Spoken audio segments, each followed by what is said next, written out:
this episode of Haunted Collector. Welcome to Boston. We've had a lot of creepy stuff going on here. It flew across the whole room, right up through the glass door. Here we are in Wappingers Falls, New York. I've seen an apparition of a man. It was scary. My hair stood up on my neck. Whatever it is moving around. What the hell was that? Oh my God. What the? What the hell's going on? My name is John Zappis. For over 40 years, I've been helping people with their paranormal problems. I found that spirits can attach themselves to objects and make life a living hell. That's where my team comes in. My son Chris, my daughter Amy, Brian, my tech guy, Jason, my researcher, and Jesslyn, my investigator. My job? What is that? Don't touch that thing. Find the haunted item and remove it. Because I am the Haunted Collector.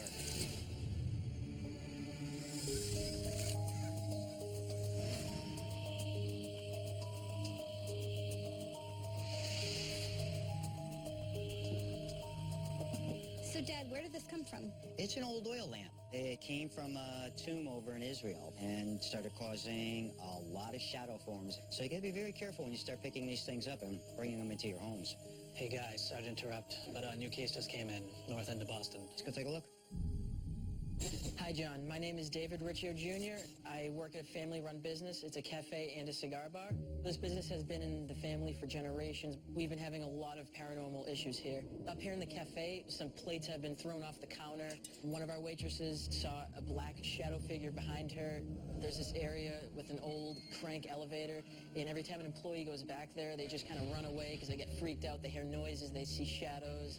Customers are leaving, waitresses are scared to work. We're losing business down here, and I really hope that you guys can get to the bottom of this and see what's happening. Amy, why don't you dig in and see what you can find out before we even get up there? We definitely need to see if we can help Dave out and figure out what's happening. You got it. Okay?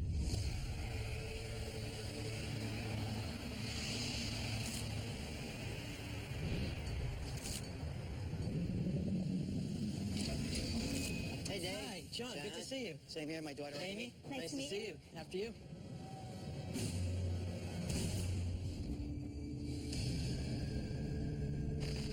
Dave, fill us in on what's exactly happening. So right now we are in Cafe Vittoria. This is the old side. This is the first Italian cafe in Boston. My great-grandfather bought this building in 1927, and my uncle and my father took it over in 1980. Okay. We've had a lot of creepy stuff going on here, and I really hope we can get to the bottom of it. For instance, at the bar, we've had plates fly off. Also, this antique coffee grinder, which was here when we opened, when the workers are closing at night, they'll see it spin like this. There's no one in the room. They're over there locking the door, and they hear that squeak, and they see it, and they just run out. Any idea where it came from or anything? I do not. This has been in this place, I think, since we opened, actually. It takes a lot to turn that huge coffee grinder, but I want to make sure we're not looking for something logical. It is an old building. Are the floors crooked? When somebody walks by and it's causing a vibration and causing it to move? I don't know, but I'm going to leave that up to the team to investigate. David, has anything happened specifically that made the activity increase? Well, we did have renovations last year, and we fixed up a room in the basement. We did find a lot of old tools, old oil cans and hammers, and ever since then, the activity that has been happening has increased dramatically. This is our original room, Stanza dei Sigari. This actually was a speakeasy in the 1920s during Prohibition, so we had a lot of shady characters down here. And this is the room where most of the paranormal activity occurs. Okay.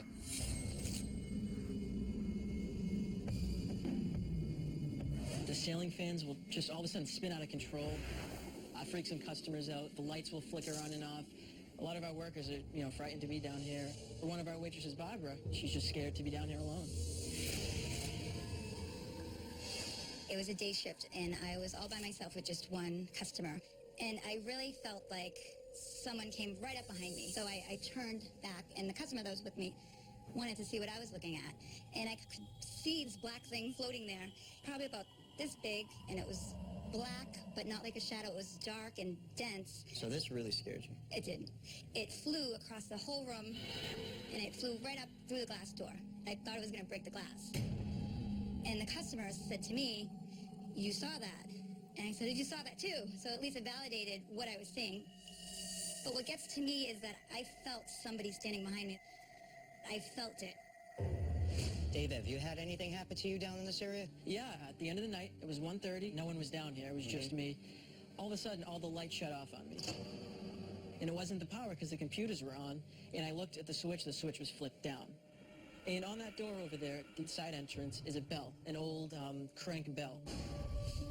The bell is on this side and the crank is on the other side. The bell rang twice, as if someone was standing on the other side cranking it. That really freaked me out. All the doors were locked. No one was down here. It was just me. And ever since then, I usually just wait till everyone leaves, then I leave with them. I can't stay here by myself.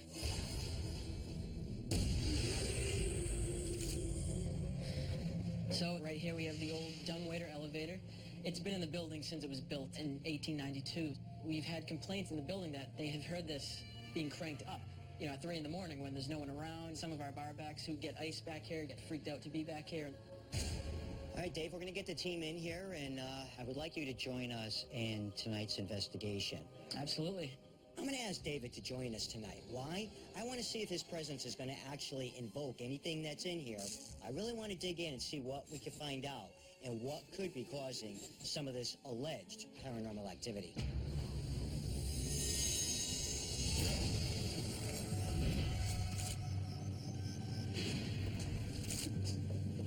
This is where they have the most activity, Jess.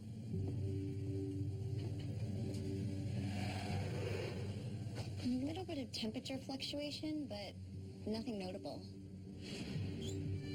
That's the vault room.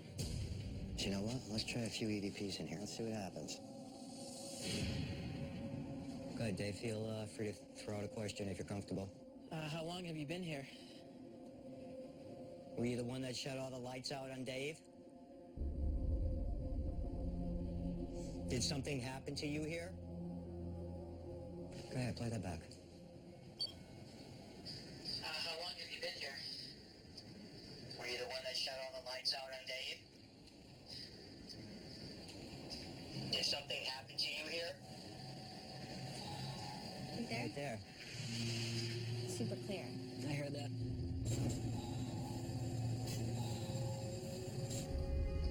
That's definitely a female voice reaching out, but I don't know exactly what that's tying in with.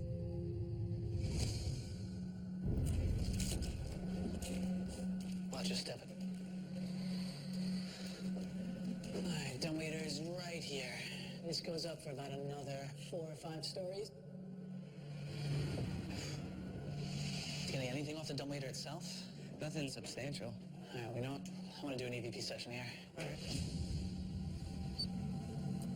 First question as always, what's your name?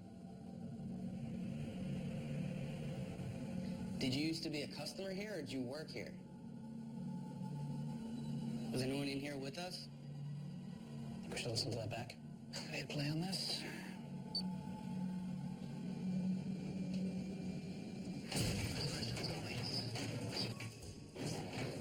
Hey, what the hell is that? I think we should listen to that back.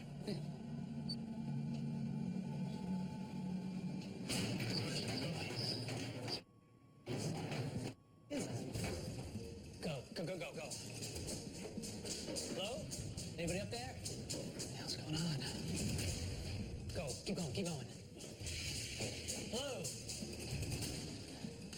Anything? No, nothing. I can't see anyone. What were we doing when that happened? We're about to listen to the recording and see if we got any EVPs. Do you think we got that on the recording? No, I was literally about to hit play when this thing moved. All right, I'll come down. All right, should we listen to that EVP? Absolutely. Did you used to be a customer here, or did you work here?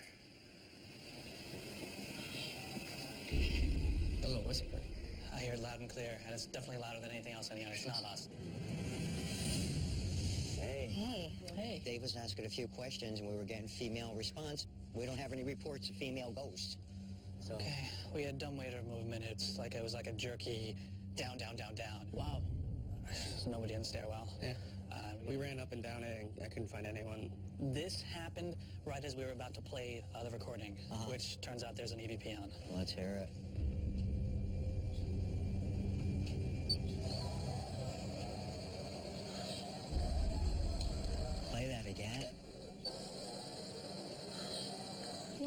there's something. I just can't make it out. I think I'm gonna have to bring this into the computer, clean it up, and see what I get. I think we really need to dig into the history and do a few more things tomorrow during the day. Sounds good.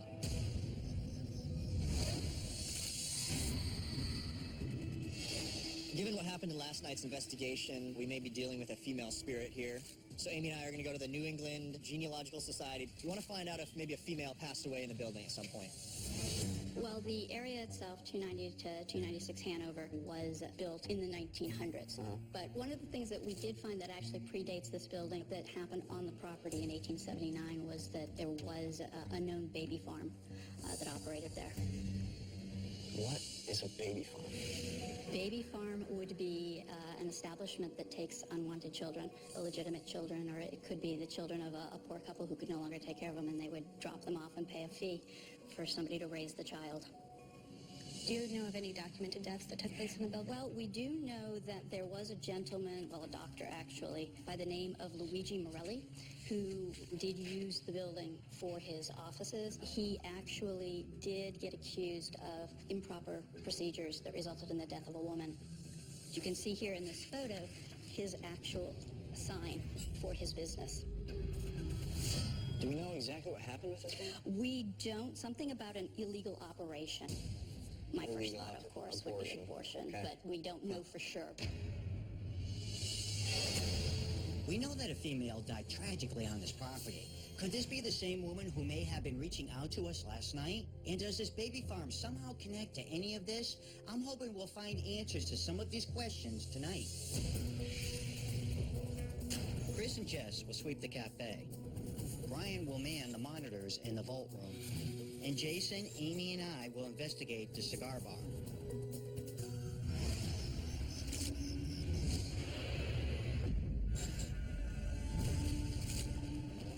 This is a dumbwaiter that me and Brian were around and it violently shook yesterday. So this is where I wanted to place the G-Force pod on. So, all right, can you see the G-Force pod? Sure can. Awesome, so if this thing moves at all, we should be able to catch it. It's pretty bright on my screen, so yeah.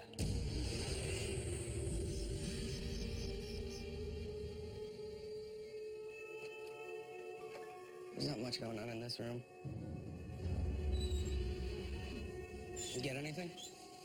You know, I'm actually getting nothing up here.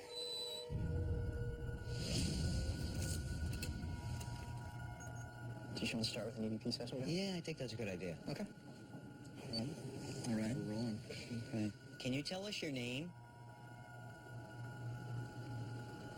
We heard a female voice in here yesterday. Was that you? Can you tell us what your name is? Was there anything bad done to you here? What the? All right, I don't know what just happened, but it felt literally like something either lashed across my back or something shocked me. I don't see anything. I have no idea what that is.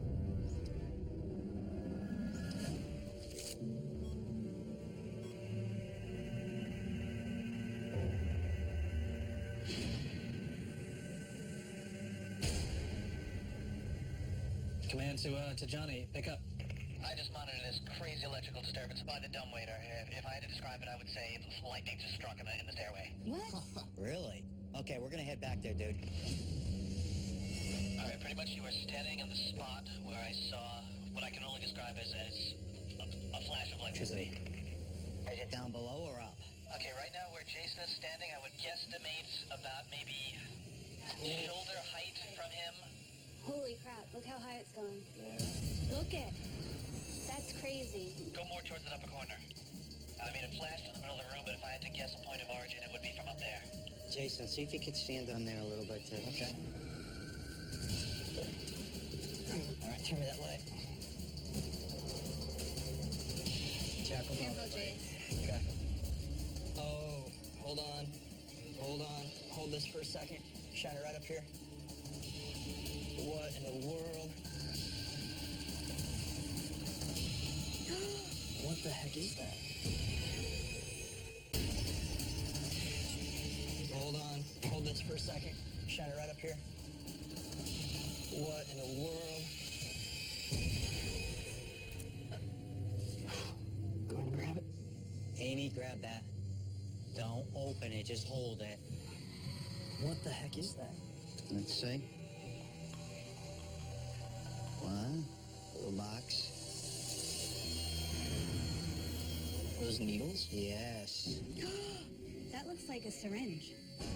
Oh my gosh. You know Do you what, think it's guys? possible that that was from when the physician had his office here, Dr. Morelli? Well, anything's possible, Amy. That's why it's going to be important for me to get this dated tomorrow, see what else I could find out about it. And I got a hunch. Let's see what else we can find out about this baby farm. Okay? Really? All right, guys? Great idea. Yeah. Sounds good.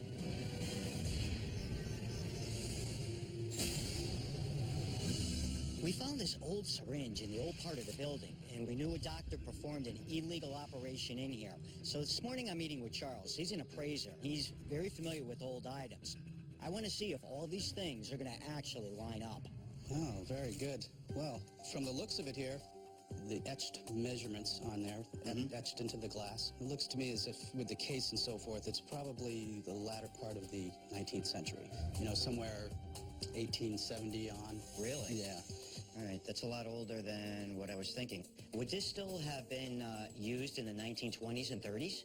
Doubtful. Instead of a silver fitting, you would have been probably using something like a nickel-plated steel.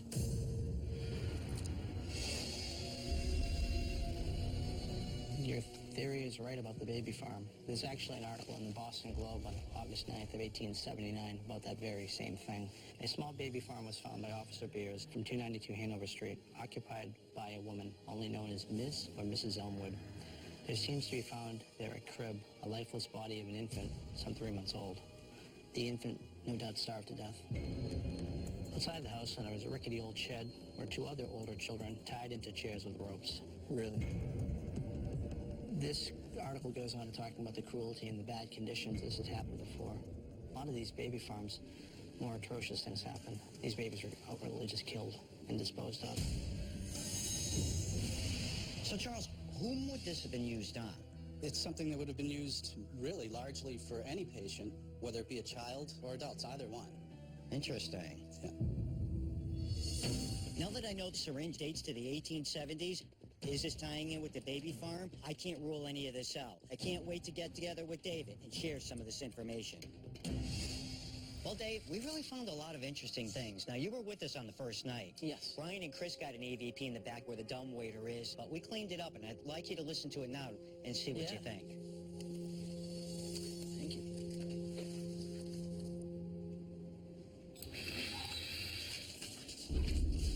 you. Wow. What are you hearing? Hush.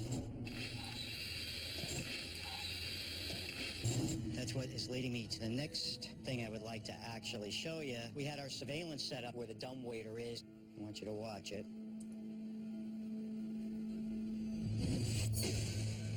Wow. So we headed back there, and they actually discovered something I'd like to show you. It's a syringe. Yeah. But we found out that this item basically is dating back to like 1870. You're saying this was from a building before this building was built? Could very well be. In 1879, we learned that here on the property there was a baby farm. If you were to not want your child for some reason, you would pay to bring your baby here. There was a woman that ran the baby farm here. Yeah. Her name was Miss Elwood, and she was found with an infant that was dead in her care when the police came in. This is a news article that we found. The baby farms were notorious for mistreating children. They would use arsenic to kill the babies. The symptoms of arsenic mimic cholera, and that's how she got away with it. It looked like it was cholera. It's just awful. We have no way to know for sure if that syringe was used, but I think it's a possibility. That's shocking. I mean, we're never going to be 100% sure, Dave, but do I definitely feel that we have some negative energy that's attached to the item? Yes. I didn't even know what a baby farm was. This was the first time I've ever heard about one. I had no idea it would be something so horrible. What would you like to do with this item at this point in time? You can take it. So what I will do is remove it, put it into the museum. Hopefully this will help some of the activity to calm down. Well, thank you, John. Thank you so much for helping us out here. Was it Miss Elwood's spirit making itself known to David and his staff? Or the energy from the syringe itself that caused the disturbance? Whatever the source was, I'm hoping by removing this item, David and his family can now run their business in peace.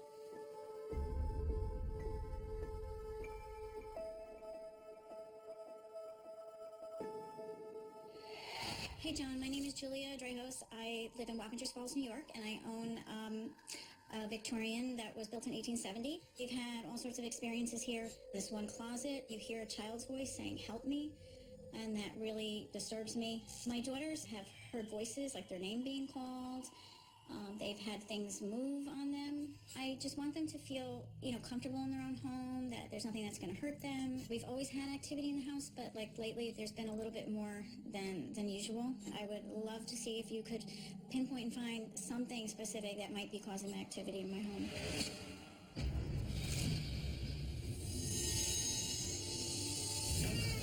Okay, guys, here we are in Wappingers Falls, New York. We're going to meet with Julia. What'd you guys find out? Well, I learned that Julia's home was actually built in 1870 by descendants of the very prominent Van Wyck family. Well, Julia's very concerned for the safety of her kids. They're hearing voices, they hear a little child, and they're seeing a lot of shadow forms. If we can find logical reasons, that's going to make it easier for everybody.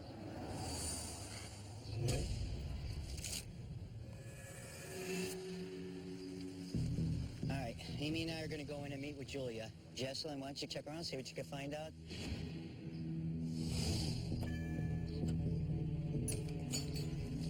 Hi. Hi, Julia. John Zaffis. Nice My meeting daughter you. Amy. Hi, thank you for coming. Come on in. Julia, share with us what's happening here. We've been in this house 10 years, and we've had all kinds of experiences, hearing, knocking and rapping, footsteps. I've seen an apparition of a man. As I drove in the driveway one evening, I thought I was going to actually hit somebody, and they disappeared into the side of the house. I have 3 daughters that have also experienced a lot in the house, and they get bothered by it a lot. They sleep with the lights on, TV on. I've heard, I'm sorry. It's okay. I want them to feel comfortable here. They don't want to talk about it. It's tough. It was scary. My hair stood up on my neck. Nobody likes to stay up here. It's like whatever it is moving around. What the heck was that? Oh my God. I have 3 daughters that have also experienced a lot in the house, and they get bothered by it a lot. They sleep with the lights on, TV on. So really all 3 of the kids are uncomfortable. You gotta remember, kids are very impressionable. And if they're hearing stories, they're gonna repeat things and they could scare themselves. It's my job to get in here and try and figure out what's happening on a logical end and what's happening on a paranormal level. So what's going on in here? Well, this is my bedroom, and in the middle of the night, like around 3 or 4 o'clock in the morning, I have been woken up by loud banging on my headboard. I have also experienced things being thrown.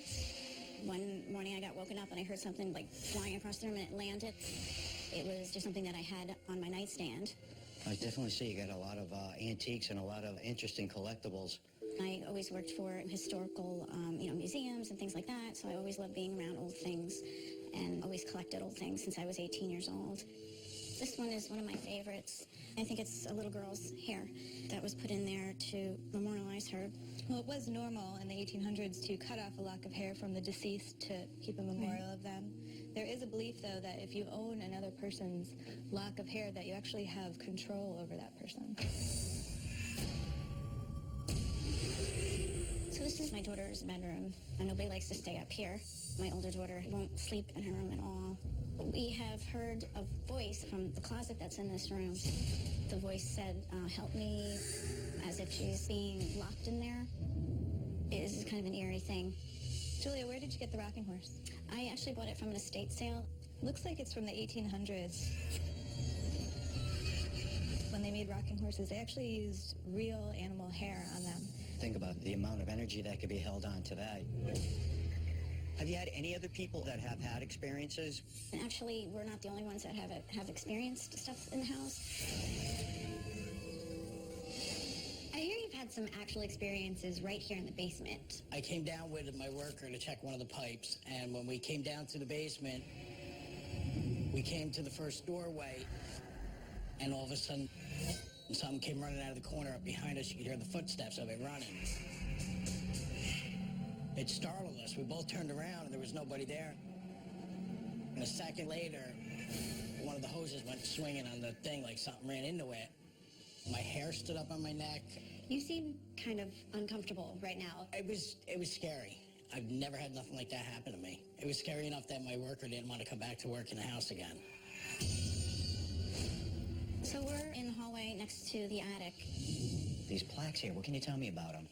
These were casket plates from the 1800s. I bought them from someone from Massachusetts.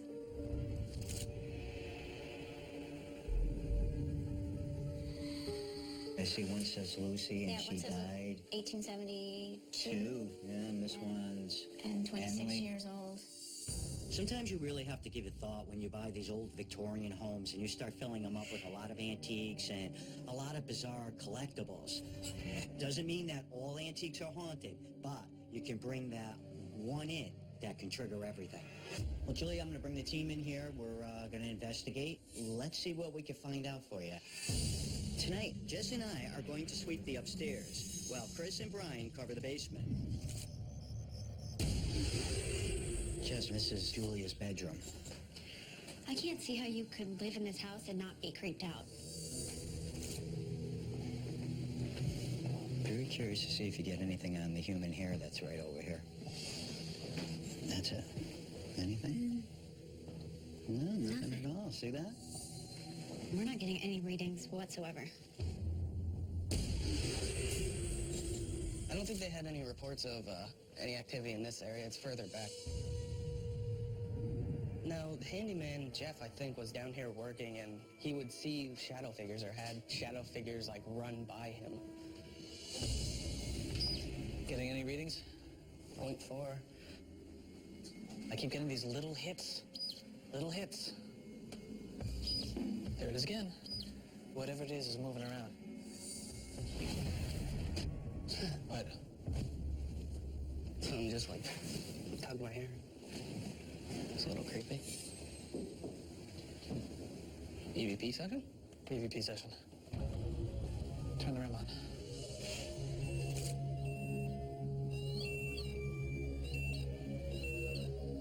Recording. Is there something in this house you're attached to? Are you the one that's been bothering Julia's family? Do you have a message for Julia and her family? All right, let's start with yours. Recording. Is there something in this house you're attached to?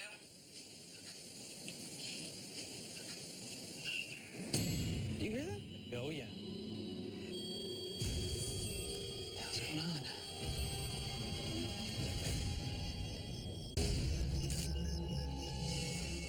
you have a message for Julia and her family? All right, let's start with yours. Recording. Is there something in this house you're attached to?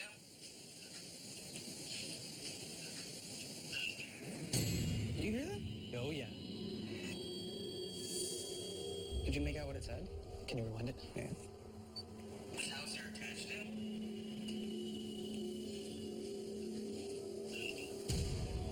Sounds like it's saying, find me.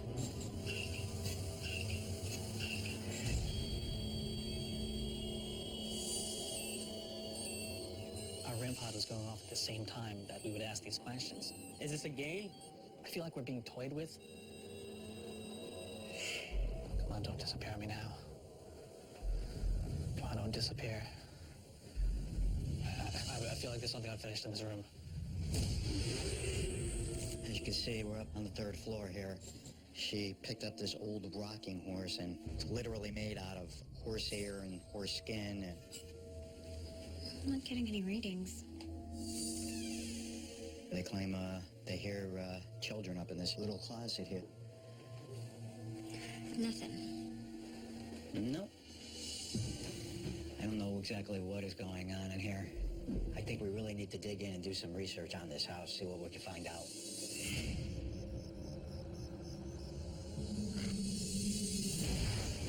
Jason and I are going to meet meet with a local historian who's going to give us more information on the property that Julia owns. We heard that part of the foundation was from a former house on the property. I'd like to know more about what took place. As far as the house goes, is there anything that you can tell us about that? Well, we do know that there was a fire on the property. The house burned, and a new house was built using the material from the old house. And I'm assuming that's the house that's there right now. Yes, and you can see that the property owner was a Van Wyck. Do we know if there's any injuries or deaths? No, we don't know of any records. There wouldn't be any records of the fire because at that time, there weren't any fire departments in that section. Wow. As far as the house goes, That old house burned down, and this was rebuilt with some of the foundation, but we couldn't find any records of deaths associated with it. I think at this point in time, we're going to have to pay more attention to the items in there than anything else, because something's got to be causing this disturbance to escalate. We'll dig in deeper with that tonight, okay? We now know that parts of Julia's house was built from an older house that burnt down. But is this connected to the alleged activity happening here? And does this EVP that Chris and Brian got last night fit into this? Hopefully, we'll find out some answers tonight. Amy will keep an eye on the monitors on the second floor. Brian, Chris, and I will cover the bedrooms and hallways. And Jess and Jason will investigate the basement.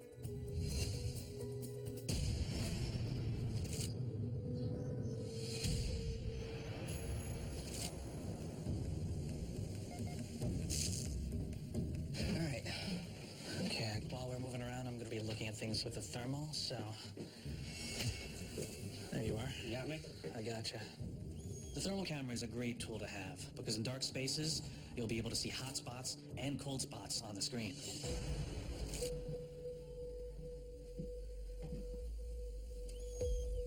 Nothing going on. It's almost like it doesn't exist. You getting anything, Brian? Quiet.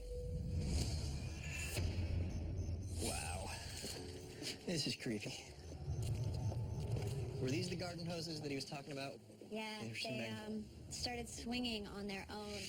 We know that Julie's handyman felt something run by him down in the basement. So what I want to do is set up the REM pods, because if anything crosses that, it's so sensitive, it's going to pick it up. Brian and Chris were down here last night. They said that they got an EVP. So you can find me, right? Mm-hmm. Were you down here last night? Did you say find me?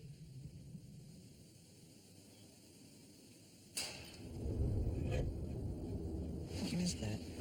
Here, Jess, give me some light over here. What the heck is that? Hello? There's nobody out there. What in God's name is going on? Look. Oh my God. What the heck is that? Shut up. What the heck? Are you kidding? The thing is going nuts, Jason. Let's see. I feel like something's messing with us. It seems like something is trying to get our attention here. But at this point, we're just being led around in circles.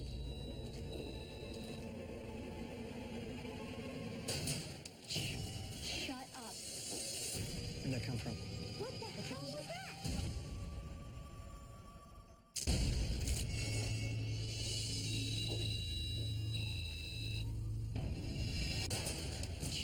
Shut up. What the hell was that? Where'd that come from? Oh my God, look at this. Okay. That ladder? Come on. Okay, so something. Hello? We have a ladder that fell over, and this is a heavy ladder, but there's a fairly good chance that if there was a draft, it could have pushed it. I'm not sure if that's what was going on, but it was interesting. We were getting the REM pod activity at the exact same time that was happening. This is crazy.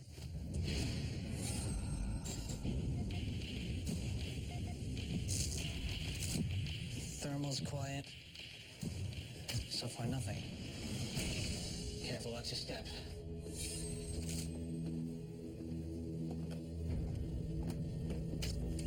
What do you see, Chris?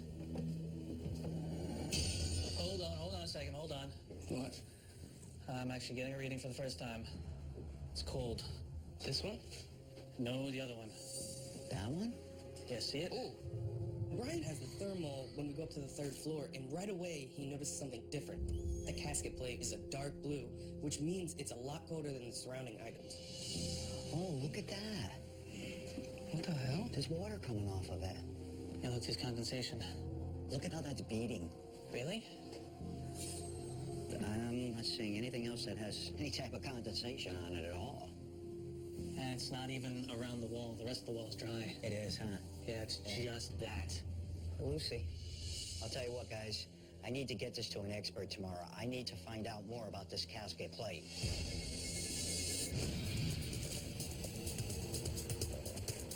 It really seems we had activity centering around this casket plate. I came to meet with Doug. He operates a funeral parlor. I'm kind of hoping he's going to be able to share some information with me. Well, this would have been a casket plate from the 19th century. Looks like it's made of pewter. There are 2 screw holes in either side of the plate. So that tells me that this would have been mounted on and would have been buried with the casket itself. Okay. Their original use was to help identify people. The reason being, during the hard winters, they would not bury back in those days. So what they would do is they would put them into a receiving vault, and then when spring came, they would take out the caskets, and it would figure out who was who by looking at one of these. This one is fairly decorative for that time period. What is the likelihood of something like that actually coming up to the top of the surface? Well, it could have faced the elements of water, ice, frost, because in those days they would bury caskets fairly shallow. Was this casket plate originally on the casket, or did the family remove it? We're never going to know the origins on how this came about, but this is the final resting place of Lucy, and now part of it is missing. Hello? Hey, are you with Dad? Yeah. You're not going to believe this. What? I looked into the name on the casket plate. Turns out Lucy's parents died in a fire in 1872.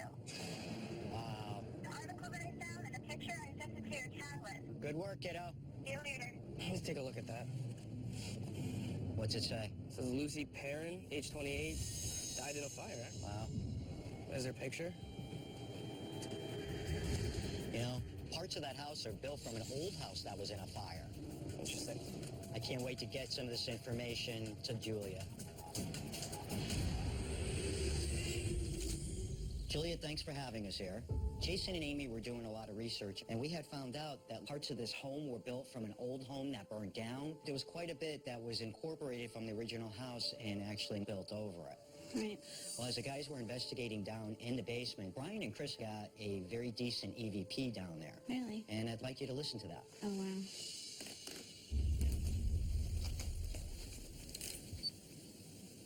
Is there something in this house you're attached to? It's saying, find me. Can you hear it? Can hear it. Okay. During the course of our second night of being in here, we were going through with the thermal camera, and Brian was walking right up the staircase, and he was actually getting something that was cold on the wall where one of those 2 casket plates was. So, as we started researching, we found out quite a bit of information about Lucy. She died in a fire. Wow. Now, we know the house has remnants from a house that burned down. Can it be a situation where she's reaching out and she's trying to bring some closure? Yes, I do feel that way at this point in time.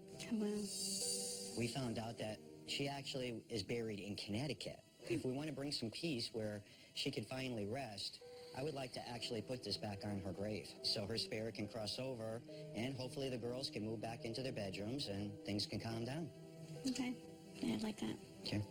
I was glad that John came out. Hopefully putting the casket plate back to its original owner will clear up what we've been experiencing in the house, and it will make everybody rest a little easier at night.